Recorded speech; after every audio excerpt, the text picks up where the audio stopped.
ફરી વખત ગુજરાતની રોડ પર પિચકારી મારતા લોકોને સીધા દોર કરવા, મહિલાઓને હાથમાં ધોકો લેવા હર્ષ સંઘવીએ આપી સલાહ.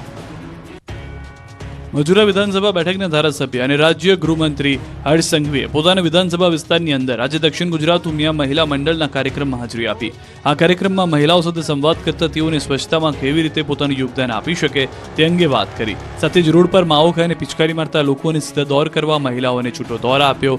તેઓએ કહ્યું કે હાથમાં ધોકા લઈ લો, પુરુષોને માવો ખાઈને પિચકારી મારવાની આદત છૂટી જશે ને ઘરે પણ વહેલા આવતા થઈ જશે. આનાથી સોસાયટીમાં માવા થૂકવાથી થતી ગંદકી અટકશે. આ સાથે જ મહિલા સંમેલનમાં ફરી એક વખત હર્ષ સંઘવીએ બાળકોમાં મોબાઈલની કુટેવને લઈને ટકોર કરી હતી. બાળકોમાં મોબાઈલનું દૂષણ અટકાવવા વાલીઓને જાગૃત થવા જણાવ્યું. તેમણે કહ્યું કે બાળકોને હાથ પકડી મેદાનમાં અડધો કલાક રમવા લઈ જશો તો આપોઆપ મોબાઈલની આદત છૂટી જશે. સોસાયટી નીચે આ ભાઈઓ બેઠા બેઠા મોડી રાત સુધી જો પિચકારીના કંઈક ને કંઈક થૂકવો હોય તો એને શું કરવાનું? બધાએ ભેગા થઈને એક ધોકો લઈને નીકળશો તો આમાંના એક બી વ્યક્તિ સોસાયટીની નીચે માવો થૂકવાની હિંમત કરશે? તમારી બિલ્ડિંગના નીચે રમતના મેદાનમાં જો અડધો કલાક લઈ જશો ને તો એની મોબાઈલમાંથી આદત જરૂરથી ધીરે ધીરે છૂટી જશે. ગીર સોમનાથ જિલ્લામાં રાજપૂત સમાજનું મહાસંમેલન યોજાયું.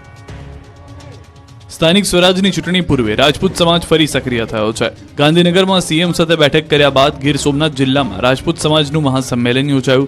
ગીર સોમનાથના ખંડેરી ગામમાં સમસ્ત રાજપૂત સમાજનું મહાસંમેલન યોજાયું. શ્રી ભવાની ધામના નિર્માણ તેમજ રાજપૂત સમાજની એકતાને લઈ પૂર્વ રાજ્યપાલ વજુભાઈ વાળાની અધ્યક્ષતામાં સંમેલન યોજાયું. આ મહાસંમેલનમાં પૂર્વ કેબિનેટ મંત્રી જશાભાઈ બારડ, પૂર્વ સાંસદ દિનુભાઈ સોલંકી સહિતના નેતાઓ પહોંચ્યા. સાથે જ રાજપૂત સમાજના લોકો પણ મોટી સંખ્યામાં જોડાયા હતા. વડોદરામાં જાતીય સતામણી કરનાર એમએસયુમાં વિધર્મી પ્રોફેસરની ધરપકડ. સતત વિવાદોમાં રહેતી વડોદરાની એમએસ યુનિવર્સિટીનો લંપટ પ્રોફેસરની હવે કામલીલાનો પર્દાફાશ થયો. લંપટ પ્રોફેસરના રાજ ખુલ્યા છે. પીડિતાની મિત્રે લંપટ પ્રોફેસરના પાપનો પર્દાફાશ કર્યો. જાતીય સતામણી કરનાર પ્રોફેસરની પોલીસે ધરપકડ કરી. વડોદરાની એમએસ યુનિવર્સિટીમાં આર્ટ્સ ફેકલ્ટીના હિન્દી વિભાગમાં અભ્યાસ કરતી એક વિદ્યાર્થીનીએ પ્રોફેસર અઝર ઢીરીવાલા પર જાતીય સતામણીનો આરોપ લગાવતા ખળભળાટ મચી ગયો. વિદ્યાર્થીનીના આક્ષેપ પ્રમાણે સારા માર્ક સાથે પાસ કરવાની અને સારી નોકરી અપાવી દેવાની લાલચ આપીને એસોસિએટ પ્રોફેસર અઝર ઢેરીવાલાને તેનું જાતીય શોષણ કર્યું. તેમજ વિદ્યાર્થીનીને મુસ્લિમ ધર્મ અપનાવી લેવા પણ આરોપી પ્રોફેસર દબાણ કરતો હોવાનું, અન્ય અભ્યાસના બહાને એકાંતમાં બોલાવીને શારીરિક અડપલા કરતા હોવાનું વિદ્યાર્થીનું કહેવું છે.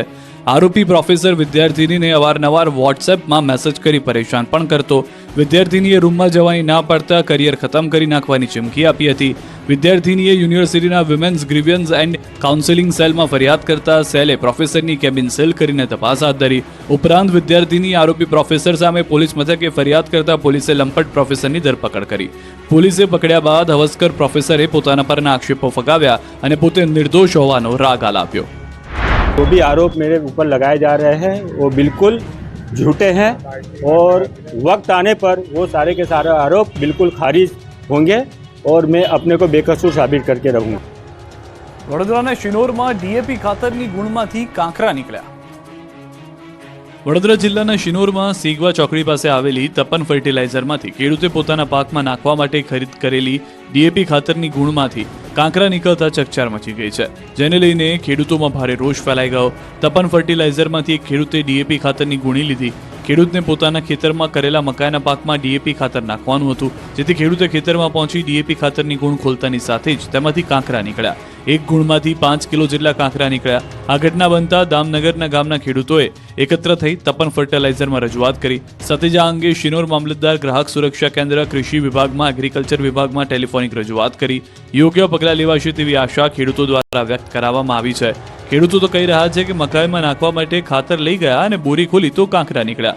તો બીજી તરફ દુકાનદાર કહી રહ્યા છે કે આ બોરીઓ કંપનીમાંથી આવે છે. કાંકરા ક્યાંથી આવ્યા તેનો મારી પાસે કોઈ જવાબ નથી. હવે સવાલ એ થઈ રહ્યો છે કે કેટલાક વિસ્તારમાં ખાતર માટે પડાપડી થતી હોય છે, તો અહીં ખાતરમાં કાંકરા નીકળે છે. ખેડૂતો સાથે અન્યાય કેમ થઈ રહ્યો છે? કચ્છના નલિયામાં સૂર્યકિરણ એરોબેટિક્સ ટીમ આકાશ ગજાવશે, હવાઈ કરતબ કરશે. આ રીતે ભારતીય વાયુસેનાની સૂર્યકિરણ એરોબેટિક ટીમ કચ્છનું આકાશ ગજાવશે. આ જ રીતે એકથી એક હવાઈ કરતબો કરી લોકોના દિલ જીતશે. ફરીથી કચ્છમાં હવાઈ કવાયતના કરતબ થશે. ભારતીય વાયુસેના દ્વારા કચ્છમાં એર શોનું આયોજન કરાયું છે. નલિયા અને ભુજ એરફોર્સ સ્ટેશન ખાતે 2 દિવસ એરોબેટિક ડિસ્પ્લે યોજાશે. નલિયામાં 29મીએ, ભુજમાં 31મીએ એર શો યોજાશે, જેમાં સૂર્યકિરણ એરોબેટિક ટીમ હવાઈ કરતબ દેખાડશે. આ કવાયતથી એરફોર્સ દુશ્મનોને પોતાની શક્તિનું પ્રદર્શન બતાવશે. કચ્છી માડુઓ અવનવા હવાઈ કરતબ માણશે. સૂર્યકિરણ લડાકુ વિમાનો એકથી એક ચડિયાતા કરતબો કરી લોકોને રોમાંચિત કરશે કે સફેદ રણના અવકાશમાં લડાકુ વિમાનોના દિલધડક કરતબ જોવા મળશે. ભારતીય વાયુસેનાના સુખોઈ, મિગ તથા મિરાજ જેવા ફાઇટર ઘડીના છેલ્લા ભાગમાં કેવી રીતે ઉડીને સચોટ નિશાન લઈ દુશ્મનોનો ખાત્મો કરે છે તે હકીકત ટચુકડા વિમાન દ્વારા એર શો થકી લોકો સમક્ષ પ્રદર્શન કરવામાં આવશે. આ અંગેની સૂર્યકિરણ ટીમની સત્તાવાર જાહેરાત બાદ લોકોમાં ઉત્સાહ જોવા મળી રહ્યો છે. ડ્રગ્સને દૂષણને ડામવા સુરત પોલીસ આકાશમાં ચલાવશે અભિયાન, ઉડાડશે